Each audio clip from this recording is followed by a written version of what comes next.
Bugun ijodiy guruh film yakuniga bag'ishlangan kechaga yig'ildilar.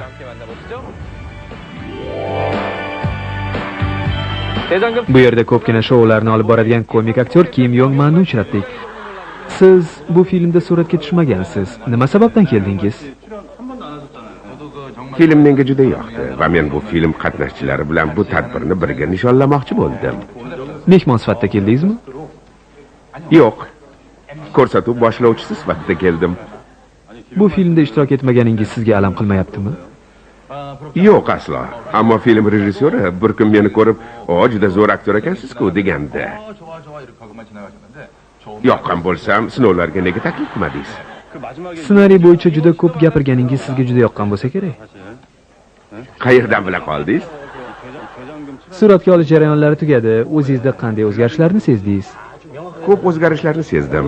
Bittasi, kattalar bilan ovqatlanishga o'tirganimda men yeyishni boshlayman. Taomni tanovul qilib, rosa shirin bo'pti deyishim bilan o'tirganlar zo'r deb yeyishni boshlashadigan bo'lishdi. Filmning so'nggi sahnasini ko'rdingizmi? Ko'rdim. Sizda bosh rol ijrochisi Tangemga uylanish fikri tug'ilmaganmi? Bu amalga oshmadi, lekin bunga qaramasdan hozir suratga olish maydoni bo'sh turibdi. Hozir u yerga borib, Tangem bilan to'y sahnasini suratga olishim mumkin. Olingan sahnalarni boshqalarga ham ko'rsatasizmi? Yo'q. Bu shouni hech kimga bildirmay suratga olishga harakat qilaman va hech kimga ko'rsatmayman. Mana bosh rol ijrochisi Iyong hozir uni savollarga ko'mib tashlaymiz. Kechikdim, tezroq borishim kerak. Muxbirlar savollarga tutishlaridan cho'chib, tezda zalga yugurib ketdi. Iyong studiyaga kirishi bilan hamma guldiroz qarsaklar bilan uni kutib oldi. Nihoyat boshlovchi kechani ochiq deb e'lon qildi. Filmni suratga olish jarayonida qiynalmadingizmi? Yo'q, qiyin bo'lmadi. Meni gaplarim mazali bo'pti, shirin bo'pti-yu, lekin buni mazasi boshqacha bo'pti. Qanday tayyorladingiz? Sizni hayotingizda qanday o'zgarishlar sezildi? Ilgari men bilan quyuq so'rashadigan kishilar filmdan keyin shubha bilan qaraydigan bo'lib qoldilar. Shu kuni Saroy javohiri filmi qahramonlari o'zlarining ashaddiy muxlislari bilan uchrashdilar. Tangem rolini ijro etgan Iyong va Choi rolini ijro etgan Kyong Miri birgalikda kechani tark etishdi. Lekin bayram oqshomida baribir alohida o'tirishdi. Kyong Miri salbiy rolni ijro etgan aktrisalar Ipse va Hong Rina bilan birga o'tirdi. Nega uchovingiz birga o'tirib oldingiz? Uchta yovuz ayol yig'ildik-da. Filmdan keyin sizlarga model sifatida suratga tushishga takliflar bo'lmayaptimi? Bilasizmi, model sifatida pul berib tushishga ham tayyormiz, lekin bizlarni hech kim taklif qilayotgani yo'q-da. Reklamada suratga tushishni juda ham xohlar edim. Suratga tushishni juda ham yoqtiraman. Saroy javohiri serialining davomi suratga olinganda qaysi rolni ijro etishni xohlardingiz? Dakkuni xotinini. Tangem rolini tanlagan bo'larmidim? Saroy javohiriga o'xshash boshqa filmlarda suratga tushishni xohlamaysizmi? Yo'q, xohlamayman. Nimaga Tangem bilan birga o'tirmadingiz? Men kech qoldim. Film tugashi bilan sizlar ham bir-biringizdan ajrashganga o'xshaysizlar. Men u bilan ajrashmadim, u men bilan ajrashdi. Menga joy olib qo'ymabdi, qarang. To'g'risi, joy yo'lig'icha shu yerda o'tiribman. Hozir siz, hoziroq yoniga borishim mumkin.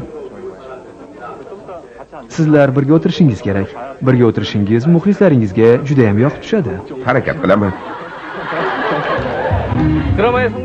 Mana suratga olish jarayonlari ham tugadi.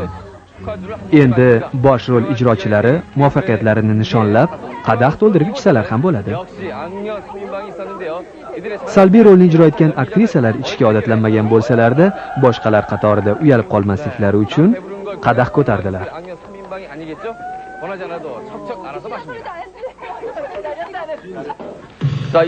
Endi tortni kesishga navbat keldi. Filmning barcha ishtirokchilari esdalik uchun suratga tushgach, biz bosh rol ijrochisi Iyong dan intervyu oldik. Suratga olish tugagach o'zingizni qanday his qildingiz? Dam oldingizmi? Ha. Nimalar qildingiz? Uxladim. Faqat uxladingizmi? Sport bilan shug'ullanish-chi? Buni yoqtirmayman. Filmning oxirgi qismini ko'rdingizmi? Ha. Ko'rgach, nimalarni his qildingiz? Yuragim achishib ketdi. Film tugagandan so'ng qalbimda odamiylik hissi yanada kuchayganini sezdim. Ssenariyni yozishda qanday qiyinchiliklar bo'ldi? Bu roman juda ko'p epizodlarni o'z ichiga qamrab olgan edi. Ularni uyg'unlashtirish men uchun bir muncha qiyinchiliklar tug'dirdi. Nima sababdan tabib roliga Chi Sang-ryolni tanladingiz? Bu rolga mos keladigan aktyorni tanlash juda qiyin bo'ldi. Avvaliga boshqa aktyorni tanlagan edik.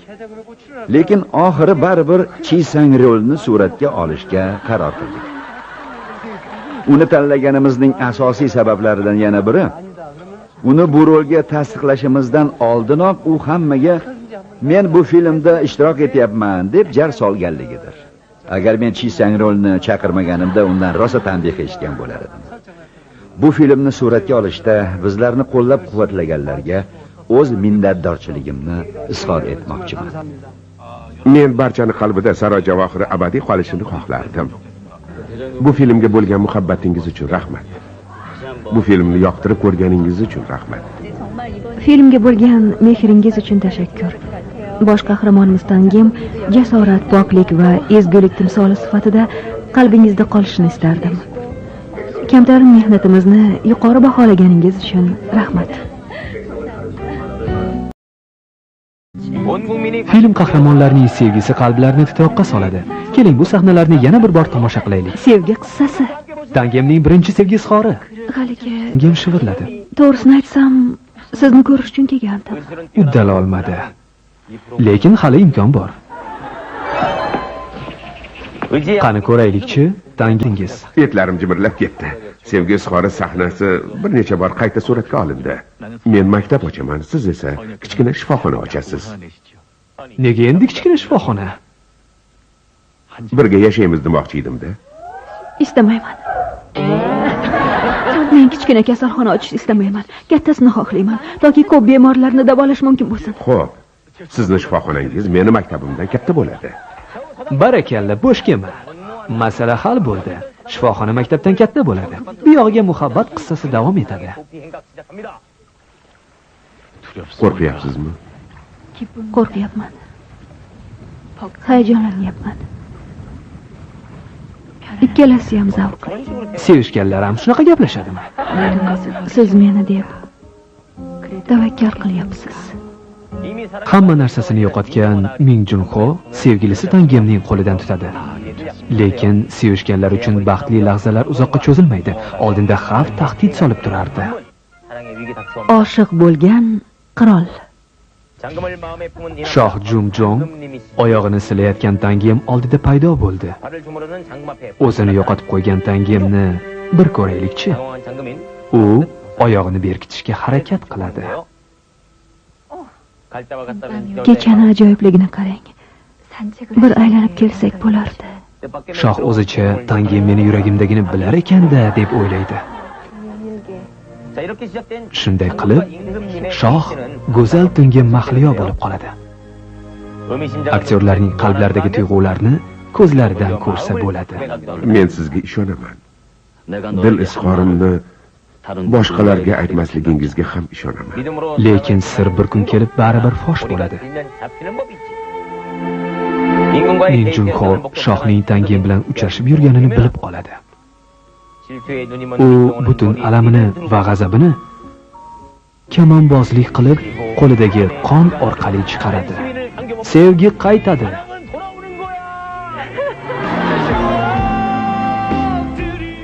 Qo'li qonga bo'yalgan Min Junho Tangemdan yordam so'rab keladi. Bu qo'llarni ushlash yana nasib etarmikin? Katta shov-shuvga sabab bo'lgan Saroy Javohiri filmida aktrisa Iyonga yaratgan Tangem obrazi barcha tomoshabinlarda katta taassurot qoldirdi. Afsus, film tugadi. Film yana davom etishini istayman. Axir har kuni qachon boshlanarkin deb kutib o'tirardim. Bu film 7 oy davomida namoyish qilib borildi. Undagi voqealar hech bir odamni befarq qoldirmadi. So'nggi suratga olish kuni.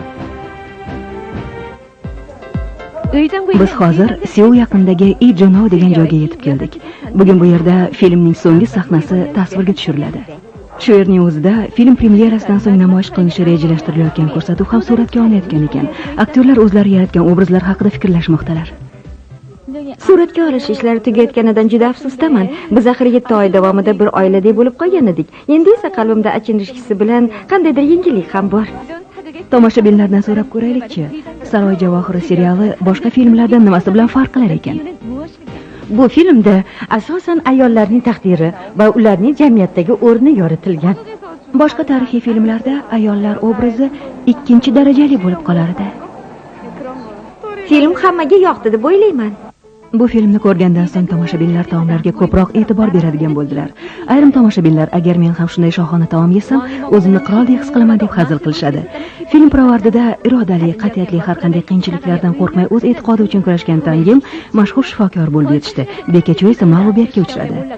Bekachoy mag'lub bo'lganda nimalarni his qildingiz? Menimcha, filmni ko'rgan tomoshabinlar yovuz niyatli kishilar mavqedan qat'iy nazar bir kun kelib mag'lub bo'lar ekan-ku deb o'ylagan bo'lsalar kerak. Meni fikrim shu. Uning hayoti shunday tugashi aniq edi. Bu adolatdandir. Axir aytishadi-yu, yomonlik qilsang yomonlik ko'rasan deb. Bu hayot qonuni. Tangim. Bu seni ishing, shundaymi? Yaxshi odamlar bor ekan, ezgulik hamisha tantana qiladi. Qahramonning Juhoning afzalligi nimada? Men bu rolni butun vujudim bilan ijro etdim. O'z qahramonimni adolatli, dovyurak va yaxshi insonligini iloji boricha ochib berishga harakat qildim. 100% bo'lmasa-da, lekin harakat qildim. Komedik aktyorlarning ishtiroki filmni yanada qiziqarli bo'lishiga sabab bo'ldi. Bu oson ko'rinsa-da, suratga olish jarayoni ancha murakkab o'tdi. Ba'zi sahnalarni qayta suratga olishga to'g'ri keldi. Odatda ko'pi bilan 30 ta dubl olinadi. Chi Sang-rol qatnashgan sahnani suratga olish uchun 80 tacha dubl olishga to'g'ri keldi. So'nggi kadrni suratga olishda kechayotgan his-tuyg'ularingiz. Birinchidan, filmni tugayotgani juda achinarlidir. Ikkinchidan, yana ham yaxshiroq o'ynashim mumkin edi-ku degan fikrlar meni o'rtayapti. Yana bu filmni suratga olishda bor kuchi-yu iste'dodini fido qilgan rejissyor Lee Byung-hunga o'z minnatdorchiligimni bildirmoqchiman. Film rejissyori Lee Byung-hun asar voqealarini juda sinchkovlik bilan filmga ko'chirgan. U aktyorlardan ham ko'p ishlagan. Filmning reytingi juda tez ko'tarildi. Filmning muvaffaqiyati ko'p ma'noda saroy bekalarining vafot etish sahnalari bilan bog'liqdir. Bugun tomoshabinlar Bekachoy obrazini yaratgan aktrisa Kyo Miri bilan uchrashgani suratga olish maydoniga kelishdi.